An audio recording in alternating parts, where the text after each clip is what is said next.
వైకాపా ప్రభుత్వ హయాంలో జగన్మోహన్ రెడ్డి ముఖ్యమంత్రిగా ఉన్నటువంటి సమయంలో జగన్మోహన్ రెడ్డి అండదండలు చూసుకొని అధికారాన్ని దుర్వినియోగం చేస్తూ గత వైకాపా నేతలు చేసినటువంటి పాపాలు ఏవైతే ఉన్నాయో ఇప్పుడు వారి పాలిట అవి శాపాలుగా మారుతూ ఉన్నాయి. క్వాడ్జ్ అక్రమ తవ్వకాల కేసులో కాకాని గోవర్ధన్ రెడ్డిని ఆంధ్రప్రదేశ్ పోలీసులు అరెస్ట్ చేశారు. ఇప్పుడు వరుస అరెస్టులతో వైసీపీ నేతలు బొంబేలెత్తుతున్నటువంటి నేపథ్యంలో కాకాని అరెస్ట్ మీద ఈరోజు మనం పూర్తి స్థాయిలో విశ్లేషణ చేసుకుందాం. ప్రస్తుతం మనతో పాటున్నారు ప్రముఖ రాజకీయ విశ్లేషకులు అడుసుమల్లి శ్రీనివాసరావు గారు. సార్తో మాట్లాడదాం. సార్ నమస్తే. సార్ నమస్కారం అండి. వరుస అరెస్టులతో వైకాపా నేతలు అయితే బొంబేలెత్తిపోతూ ఉన్నారు. ఆ రోజు వైకాపా ప్రభుత్వ హయాంలో జగన్మోహన్ రెడ్డి అండదండలు చూసుకొని అధికారాన్ని అడ్డం పెట్టుకొని ఎవరైతే పాపాలు చేశారో ఇప్పుడు ఆ పాపాలు వారి పాలిట శాపాలుగా మారుతున్నాయి. అందులో భాగంగానే ఒక్కొక్క కేసులో ఒక్కొక్కరు జైలుకి వెళ్లాల్సినటువంటి పరిస్థితి ఉంది.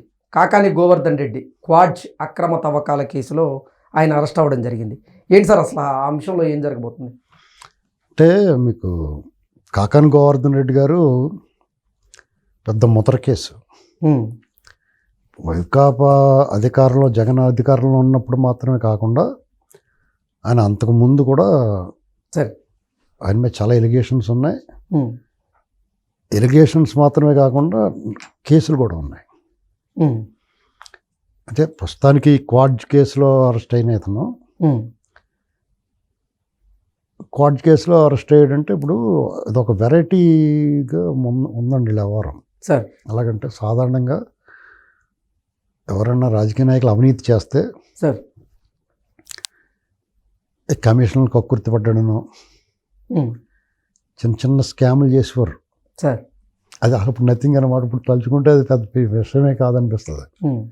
అలాంటిది అతను క్వాడ్జ్ అక్రమ తవ్వకాలంటే మనకి లెక్క వచ్చింది ఏంటంటే 100 కోట్లలో లెక్క చూపిస్తున్నారు. 300 కోట్లు, 250 కోట్లు, 400 కోట్లు. అది మ్యాక్సిమం 1000 కోట్లలో ఉంటుందండి. అది అసలు వాల్యూమ్. అయితే రికార్డుకి దొరికింది అంతవరకు ఉంటుంది. దాన్ని ఇంకా తవ్వుకునే కొద్దీ అక్రమాలు బయటపడుతూ ఉంటాయి. వాళ్ళు తవ్వుకునే కొద్దీ సంపద పుట్టింది. మనం ఇదివరకు పచ్చ నోట్లు, రూపాయలు, కరెన్సీ మీద సంపద అంటే కరెన్సీ అనుకునేవాళ్ళం, లేదా భూమి ఉంటే సంపద అనుకునేవాళ్ళం, బంగారం. ఇవాళ అదేం కాదు. సంపదకి ఏది అనర్హం కాదండి. అన్నీ ఇసుక, మట్టి, మశానం, కొండలు, గుట్టలు, చెక్కలు అన్నీ ఎక్కడ వీలుంటే ప్రతిదీ కూడా ఆఖరికి ఆకుపసరు కూడా. ఆ మధ్య చూడండి ఆయుర్వేద వైద్యం బస్వయ్య కదా, ఆనందయ్య, దాన్ని కూడా వీళ్ళు కరోనా టైంలో దాన్ని కూడా సంపద కింద మార్చుకోవడానికి ప్రయత్నం చేశారు. కరోనా వచ్చినప్పుడు ఆకుపసరు ఇచ్చాడు ఆనందయ్య అని నెల్లూరులో. వీళ్ళందరూ కబ్జా చేసేటప్పుడు ఎవరికి అందనివ్వకుండా పాపం లైన్లు జనాలు అందరూ క్యూలో ఉండి తీసుకునేవారు. అదే భయం కదా, ప్రాణభయం కదా. ఆ టైంలో దాన్ని కూడా కబ్జా చేసేసారు వీళ్ళు. అలాగా కాకాని గోవర్ధన్ రెడ్డి పెట్ట కొంచెం కోత ఘనం అన్నట్టుగా మనిషిలా ఇంతే అంతడు, కానీ చాలా గట్టిగా దోపిడీలోను, దుర్మార్గంలోను, దౌర్జన్యంలోను, అరాచకంలోను అతనే సాటి.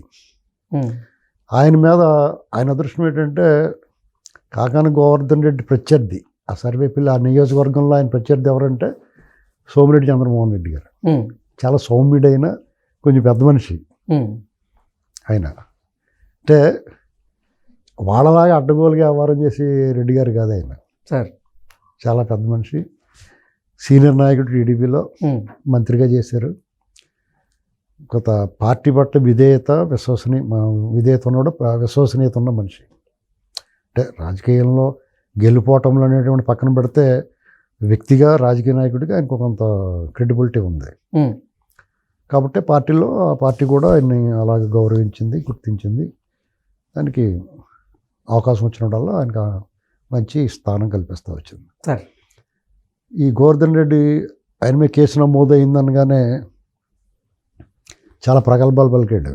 ఆయన కోసం వెతుకుతున్నారు పోలీసులు. అంటే పరారీలో ఉండి కూడా నేను పరారీలో లేను, ఏముంది మా హైదరాబాద్లో మా ఇంట్లో కూర్చున్నాను, మీరు రమ్మన్నా వస్తాను, మీరు వచ్చినా పర్వాలేదు, ఈ టైప్ మాట్లాడాడు. అప్పుడు కూడా ఏం చేశాడు, తను ఒక చోట మనసు ఒక చోట అన్నట్టుగా, ఫోన్ ఒక చోట, ఈయన ఒక చోట. మీ సెల్ ఫోన్ ఎక్కడ ఉంటుంది, మా దగ్గరే ఉంటే మీ జేబులో ఉంటుంది. మీ ఇంటికి వెళ్తే మీ మంచం మీద పడుకుని పక్కన పెట్టుకుంటారు, లేదా ఛార్జింగ్ మీ పక్కన తలకాడ ఎక్కడో ఛార్జింగ్ పెట్టుకుంటారు. సరే. ఒక బాత్రూంలో తప్ప అన్ని చోట్లకి మీ ఫోన్ తీసుకెళ్తారు.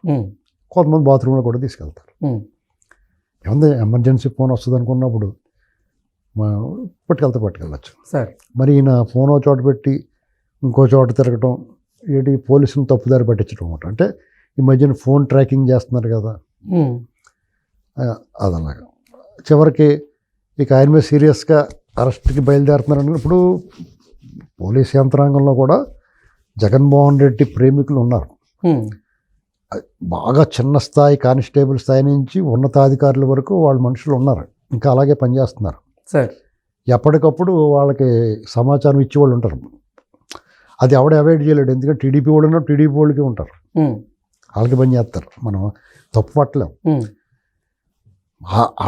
ఆయా పార్టీ మీద అభిమానం కానీ, లేకపోతే వాళ్ళ దగ్గరికి పొందిన లబ్ధి వల్ల కానీ, లేదా అతని మీద ఉన్న ప్రేమ వల్ల కానీ, కులమో మతమో ఏదో ఒక అంశ ఆధారంగా ఆ అభిమానాలు చూపిస్తారు. కాబట్టి వీళ్ళకి ముందే ఇన్ఫర్మేషన్ ఉంటుంది. వాళ్ళు పిన్నెల రామకృష్ణారెడ్డి బ్రదర్కి అలాగే చేశారు. ఆ మధ్యన చూడండి, ఎలక్షన్ అయిన వెంటనే, రిజల్ట్స్ వచ్చిన వెంటనే కూడా ఎంత డ్రామా ఆడారో. వాళ్ళకి దొరకలేదు అతను. ఇప్పుడు అక్కడ మాచర్లో మర్డర్లు జరిగినాయి. అక్కడ ఆ పోలీసు అధికారుల మీద, పోలీసు ఉన్నతాధికారి మీద ఆరోపణలు వస్తున్నాయి, సరిగ్గా లేడు అని చెప్పేసి. ఇలాగా అతను కొంత వెసులుబాటు దొరికింది ఏంటి దాక్కోవడం కదండి. ఇక రాను రాను మ్యాటర్ సీరియస్ అయ్యేటప్పటికి అందరూ ఒకలాగా ఉంటారు కదా పోలీసుల్లో. వాళ్ళు విద్యుత్ ధర్మాన్ని వాళ్ళకి అప్పచెప్పిన కేసుని వాళ్ళ ఉన్నతాధికారులు ఏమైంది, దీని మీద ప్రోగ్రెస్ ఏంటి అని ఒత్తిడి ఉంటుంది. ఆ ఒత్తిడి ఉంటుంది, వాళ్ళుగా కూడా ఆ కేసును సాల్వ్ చేయాలనుకుంటారు. ఆ క్రమంలో అతన్ని పెట్టారు. అంటే రకరకాల కేరళలో ప్రకృతి వైద్యం చేయించుకుంటున్నాడు అన్నారు, బెంగళూరు శివార్లలో ఎక్కడో స్పాలో దొరికాడు అన్నారు. అంటే ఈ ముఠా అంతా కూడా ఆ కోరమంగళ ఆడవాళ్ళలో పట్టేశారు అనుకుంటున్నాను నేను. ఆ బాలాజీ గోవిందప్పుడు అక్కడ దొరికాడు స్పాలో. వీళ్ళందరూ కూడా ప్రశాంతంగా వెళ్ళిపోయి మసాజ్లు అవి చేయించుకుంటా రిలాక్స్ అవుతున్నట్టున్నారు. మరి ఆయన కూడా అక్కడ స్పాలో ఎక్కడ దొరికాడు అన్నారు. ఈయన కూడా ఒక స్పాలో ఎక్కడ మసాజ్ చేయించుకుంటున్నారు అని చెప్పి సోషల్ మీడియాలో వస్తున్నాయి. అది అంతవరకు మీడియాలో కూడా ఒక స్పా దగ్గర దొరికాడు ఈయన అంటున్నారు. మరీ దారుణం ఏంటి, ఒక వెబ్సైట్ ఏం అయిందంటే ఇతను దేవతా వస్త్రాలు ధరించి ఉండగా పట్టుకున్నారు పోలీసులు అంటున్నారు.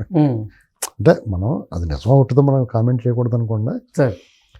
ఇలాంటి పరిస్థితుల్లో వీళ్ళు అరెస్ట్ చేసి తీసుకొచ్చారు. ఆయన ఎన్నాళ్ళు తప్పించుకుంటాడు అవడమని.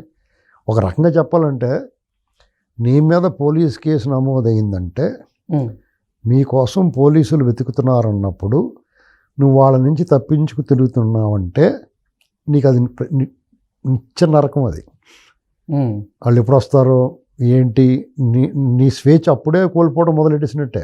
అవును, సరిగా తిండి సాధారణంగా ఇప్పుడు రిమాండ్ వేసి జైల్లోకి వెళ్ళాల్సి వస్తే మన స్వేచ్ఛ పోద్దేమో, మనం ఎలా ఉండాలి ఏంటి అని అనుకుంటామేమో. కానీ ఇక్కడ నువ్వు హాయిగా ఏసీలో పడుకొని ఉండొచ్చు, నీకు కావాల్సిన ఫుడ్ తింటా ఉండొచ్చు, కానీ నీ మనసు మాత్రం ఖైదులోకి వెళ్ళిపోయినట్టే. వాళ్ళు ఎప్పుడు వస్తారో పైగా పక్కన ఉన్న వాళ్ళు నమ్మే పరిస్థితి ఉండదు. నీ పక్కన వాళ్ళు ఫోన్ కూడా ట్రేస్ చేస్తారు, నీ ఫోన్ ట్రేస్ చేస్తారు. నువ్వు ఎవరితో మాట్లాడినా ఏం చేసినా, నువ్వు ఎవరితో ఫోన్ చేసుకుని మీ ఇంట్లో వాళ్ళతో మాట్లాడినా పట్టుకుంటారు. ఇలా రకరకాల ప్రాబ్లమ్స్ వచ్చేస్తాయి. కాబట్టి ఇక అతను అరెస్ట్ అవ్వడం అతనికే మంచిది. నెల 2 నెలలు 3 నెలలు పోతే ఏదో ఒక బెయిల్ దొరుకుతుంది. ఆ బెయిల్ దొరికి మార్గాలు బోళన ఉన్నాయి. మీకు బోళన మంది వచ్చేసి బోళన మంది సహకారం చేస్తున్నారు. మీకు డెఫినెట్గా బెయిల్ దొరకవచ్చు 2 నెలలు 3 నెలలకు. కానీ ఇక్కడ ఇప్పుడున్న పరిస్థితులు అలా భయం ఏంటంటే, వల్లభనేని వంశీని చూస్తున్నప్పుడు వల్లభనేని వంశం శాంపిల్గా చూపిస్తున్నారు వాళ్ళు. ఇప్పుడు జరుగుతున్న ప్రక్రియలో వీళ్ళకి ఇంకా బెయిల్ అంత ఈజీగా దొరికి కార్యక్రమం కనబడతలా. అంటే కేసు మీద కేసు, కేసు మీద కేసు. మరి ఇతని మీద చాలా ఉన్నాయి. ఇతని మీద ఇప్పుడు మీకు క్వాడ్జీ అక్రమ తవ్వకాల్లో అరెస్ట్ అయ్యాడు. దాని మీద ఏమో తెలియదు, గుర్తులేదు, మర్చిపోయినని చెప్తాడు. సరే అని చెప్పి కోర్టులో ఈయన కేసు విషయాల్లోనే దొంగతనం జరిగింది, అది మొత్తం బయటకు వస్తుంది. అంతకుముందు అంటే 2014 ఎలక్షన్ అప్పుడు మీకు జరిగిన ఈ కల్తీ మద్యం కేసు ఒకటి ఉంది, వాళ్ళు వదిలేశారు. అప్పుడు టీడీపీ ప్రభుత్వం అదే చిన్న పొరపాటు, చిన్న పామే కాదని వదిలేయకూడదు. అందుకనే చెప్తాం అలాంటి వాడు చిన్న పామైనా కానీ మీరు వదిలేస్తే తర్వాత అది తలకు చుట్టుకుంటుందని, కాలుకి చుట్టుకుని కరుస్తుంది గ్యారంటీగానే. అప్పుడు వదిలేశారు, ప్రూవ్ అయిపోయిన తర్వాత కూడా. అంతేకాకుండా సోమిరెడ్డి చంద్రమోహన్ రెడ్డి గారి మీద అవినీతి ఆరోపణలు, భూ కబ్జా ఆరోపణలు చేసి ఫోర్జరీ సంతకాలు పెట్టిన కేసు ఒకటి ఉన్నది. ఇంకా ఇలాగ అనేక, అవి కాకుండా దౌర్జన్యాలు, దుర్మార్గాలు, అరాచకాలు, ఇవన్నీ అదనం. ఓకే. అంటే ఇప్పుడు కూడా ఈయన కూడా పీటీ వారెంట్ల మీద రాష్ట్ర పర్యటన చేయాల్సిందే. ఓకే. ఇప్పుడప్పుడే కాకాని గోవర్ధన్ రెడ్డి బయటకు వచ్చేటువంటి పరిస్థితి ఉంది. ఇక జైల్లోకి వెళ్ళేటప్పుడు ఏం చేయాలంటే వీళ్ళు గార్నియర్ తలరంగు బ్రష్, చిన్న చెప్ప ఇలా కలుపుకోవడానికి అవి కూడా పట్టుకెళ్ళాలి.